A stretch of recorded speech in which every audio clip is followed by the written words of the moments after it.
आप सभी को जय यीशु। आप सबों को क्रिस्त राजा पर्व के शुभकामनाएं में अदा करता हूं। प्रभु यीशु क्रिस्त जो हमारे राजा हैं, उनकी आशीष सदा आपके साथ रहने के लिए मैं प्रार्थना करता हूं। क्रिस्त राजा पर्व इनका शुरुआत पायस 11 ने 1925 में किया। इस त्योहार का शुरुआत कैसे हुआ? जब शासन के अधिकारियों ने लोगों पर शासन करने लगे, लोगों को निंदा करने लगे, लोगों को एक दूसरों को तुलना करते हुए एक को ऊंचा एक को नीचे बताने लगे, तब पोप पायस 11 ने यह कहा, जो हमारा अधिकारी, जो हमें शासन करने वाला, जो हमेशा हमारा शासन करने वाला, वो प्रभु यीशु है, जो प्यार से, जो शांति से हमारा शासन करते हैं। जब इस दुनिया के अधिकारियों ने बड़ा करप्शन से काम करने लगे, एक दूसरे का परवाह किए बिना ज्यादातर ज्यादा अपने आप के लिए वसूल करने लगे, तब इस पोप ये बताता है कि हमारा राजा सच में वह राजा नहीं है। जो हमारा राजा है वो प्रभु यीशु है, जो हमेशा हमारा शासन करता है, जो वो शासन प्यार से और शांति से करते हैं। जी हां, हम सब प्रभु यीशु क्रिस्त को हमारा राजा कहते हैं। क्या जो हम कहते हैं उसको हम मानते हैं या नहीं? यह सोचना है हमें। हम बोलने के लिए बहुत कुछ बोलते हैं। प्रभु यीशु को राजा कब से लोग कहते थे? जब वो इस दुनिया में आए, तब भी लोग एक मसीहा की प्रतीक्षा कर रहे थे, और उन लोगों ने ऐसे एक मसीहा का प्रतीक्षा कर रहे थे जो राजा बनकर उनको गुलामी से बचाएंगे और उनके लिए एक राज्य बनाएंगे। क्या हमारा प्रभु यीशु, जो हम जिसको राजा कहते हैं, वो अपना राज्य बनाया? जरूर वो राज्य बनाया, उनका राज्य है स्वर्ग राज्य, मगर इस दुनिया के लोगों के लिए उनका राज का परवाह कोई नहीं करता। उनके राज के बारे में हम कभी नहीं सोचते। हम कहते हैं हमारा राजा प्रभु यीशु है सिर्फ आज के दिन जब हम क्रिस्त राजा का पर्व मनाते हैं, बाकी दिनों हम भूल जाते हैं। अगर सच में हमारा प्रभु यीशु हमारा राजा है, तो हम उनका प्रजा है। और उनका प्रजा कैसे होना है, वो प्रभु यीशु जरूर हमको बताया है। जो मेरा अनुसरण करेगा और मेरे पीछे हो लेंगे, वो अपना क्रूस उठाकर मेरे पीछे चलना चाहिए। हमारा राजा का सिंहासन है उनका क्रूस।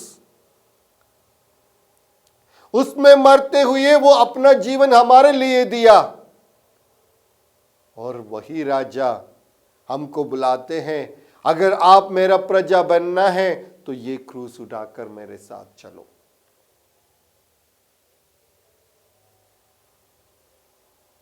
शायद इस दुनिया में ऐसे कोई राजा ना होंगे जो अपने आप को अपने जनता के लिए पूर्ण रूप से समर्पित किया है। हम देखते हैं जब हमारा प्रभु यीशु, जो हम राजा कहते हैं, उनको जब क्रूस दिया गया और क्रूस पर मर गया, एक सिपाही ने उनको छाती पर भाला मारा और उसमें से आखिरी बूंद रक्त और आखिरी बूंद पानी निकले। एक बार एक फादर एक घटना बताए, वो मुझे याद आ रहे हैं। ये ऐसी घटना था कि फादर के एक दोस्त उनको फोन कर दिया और बता दिया कि मेरी मम्मी का तबीयत खराब है, मैं इसलिए मम्मी की हॉस्पिटल में रहने के लिए जा रहा हूं और उनके लिए प्रार्थना करना। मगर शाम को तो फादर ने बोला जी हम प्रार्थना करेंगे, और वो चला गए, हॉस्पिटल चला गए। मगर शाम को जो फादर फ़ोन कर रहे थे वो फ़ोन नहीं उठा रहा था, और देर रात को 12 बजे उसने फादर को फ़ोन कर दिया और कहा, फादर जो अब बीमारी सिर्फ मेरी मम्मी को नहीं, मेरी पत्नी को भी हुआ है। ये सुनकर फादर को भी बहुत दुख लगा, क्योंकि फादर उन परिवार को बहुत करीब से जानते थे, और उनका बीमारी इतना सीरियस थे कि वो सिर्फ 2 दिन रहा। उनका मम्मी खत्म होने के आधा घंटे के बाद उनका पत्नी भी खत्म हो गई, और जब पत्नी के खत्म होने के बाद सुनते हैं उनका पापा को हार्ट अटैक हो गया, वो भी खत्म हो गया। एक घर के अंदर 3 मृत्यु। मगर ये जो दीदी थी, जो इनकी पत्नी थी, वो मरने से 2-3 घंटे पहले ये फादर को एक मैसेज भेजा था। वो मैसेज ऐसा था, फादर मेरी जिंदगी एक नदी जैसा था, और अब से ये नदी इस धरती के नीचे से बिना कोई देखे बहेगी। इस धरती के नीचे से बहेगी बिना कोई देखे। जी हाँ, हमारा जिंदगी सब एक नदी जैसा है, जिस नदी से दूसरों को प्रेरणा मिलना है, जिस नदी से लोगों के लिए सेवा करने का तात्पर्य हमें होना चाहिए। प्रभु यीशु ने भी ये कहा था, अगर आप प्यासे हो तो मुझसे पी लो। यानी प्रभु यीशु के दिल से उस नदी बहकर निकलता है। उस नदी में से हम सब पिया है। हमारा राजा ऐसा एक राजा है जो अपनी जिंदगी से हमें सब कुछ दिया है, हमारे लिए सब कुछ खोला है। जब हम हमारे प्रभु यीशु को हमारा राजा मानते हैं तो उस नदी में लय होने के लिए हम कभी भी नहीं डरते हैं। जी हम सबको प्रभु यीशु उनका प्रजा बनने के लिए बुला रहे हैं। मतलब ये हमारा राजा ऐसे एक राजा था, उनके लिए उसने कुछ नहीं रखा, सब कुछ हमारे लिए दिया और उनकी राज की स्थापना की, और उस राज की स्थापना किया, और हम सबको उसी राज में शामिल होने के लिए बुलाते हैं। फिर भी हम उस राज की इंकार करते हैं और हम उस राज्य में नहीं रहना चाहते हैं। हम उस राज्य में क्यों नहीं रहना चाहते हैं? इसलिए कि जो प्रभु यीशु हमसे कहते हैं वो हमारे जिंदगी में अगर लागू करना है तो सच में हमको प्रभु यीशु जिस रास्ते से चला उसी रास्ते से चलना चाहिए। वो रास्ता था क्रूस का रास्ता। आज जब हम उनको राजा कहते हैं, आज जब उनको राजा कहकर हम उनका त्योहार मनाते हैं, तो हमको अपने आप को यही पूछना है, क्या मैं उस राजा का प्रजा बनने का योग्य है? जब हम प्रभु यीशु को राजा कहते हैं, सबसे पहले हमको करना है उस राजा को हमको मानना है। दूसरा है उस राजा हमको कहते हैं उसका अनुसरण करना है। इस राजा का राज्य स्वर्गराज था। ये स्वर्गराज कहां है? ये स्वर्गराज कहां है? अगर हमको ये नहीं पता कि स्वर्गराज कहां है तो फिर हम उसका राज में कैसे जाएंगे? स्वर्गराज मुझे लगता है कि ऐसे एक स्थान है जो हमारा घर हो सकता है, जो हमारा ऑफिस हो सकता है, जो हम कहाँ भी जाते हैं वो हो सकता है। जब हम, जैसे प्रभु यीशु ने कहा, एक दूसरे को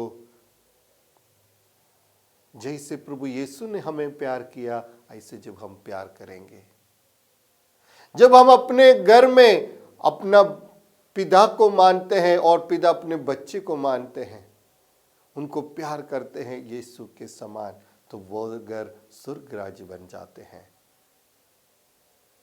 जहां हम बाहर निकलते हैं और लोगों से बात करते हैं, उनकी चेहरा में हम जब प्रभु यीशु को देखते हैं, तब वह स्वर्ग राज्य बन जाते हैं। तो स्वर्ग राज्य ज्यादा दूर नहीं है, बस वो ऐसे एक जगह है जहां प्रभु यीशु और उनकी वचन हमारे साथ रहते हैं, यानी वो हमेशा हमारे साथ रहते हैं। स्वर्ग राज हमेशा हमारे साथ होना चाहिए, जहां कहीं भी जाएंगे वो स्वर्ग राज्य बनना चाहिए, तब जाकर इस त्योहार का कुछ मतलब निकलता है। जब हम उनको राजा कहते हैं तो उनकी राज्य की स्थापना हमारे द्वारा होना जरूरी है। और उसके लिए उसने क्या रूल बताया है? उनका रूल है जो हम अष्ट सौभाग्य कहकर कहते हैं।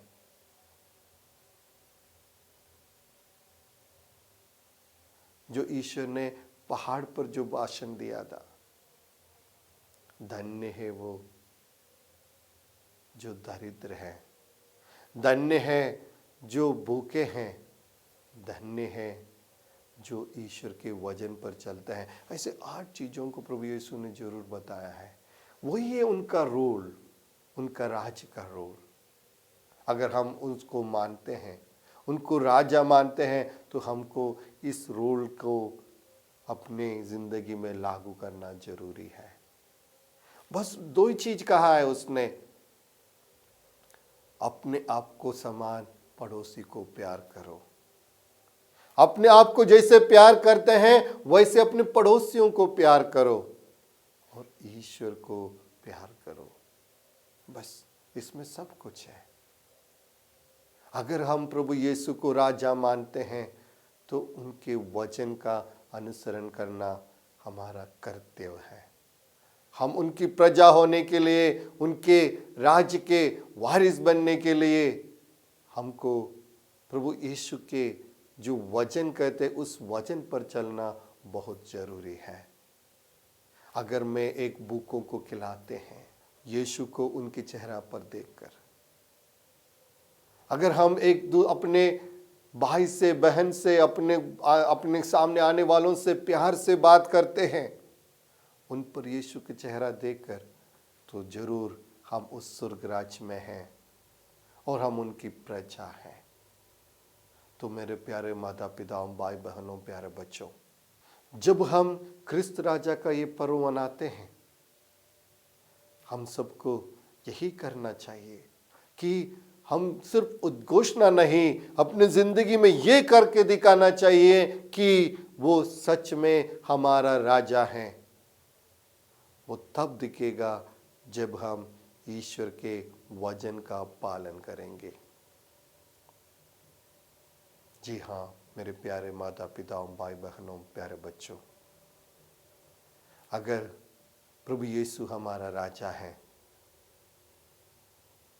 तो हमें इस धरती पर किसी से डरने की कोई जरूरत नहीं,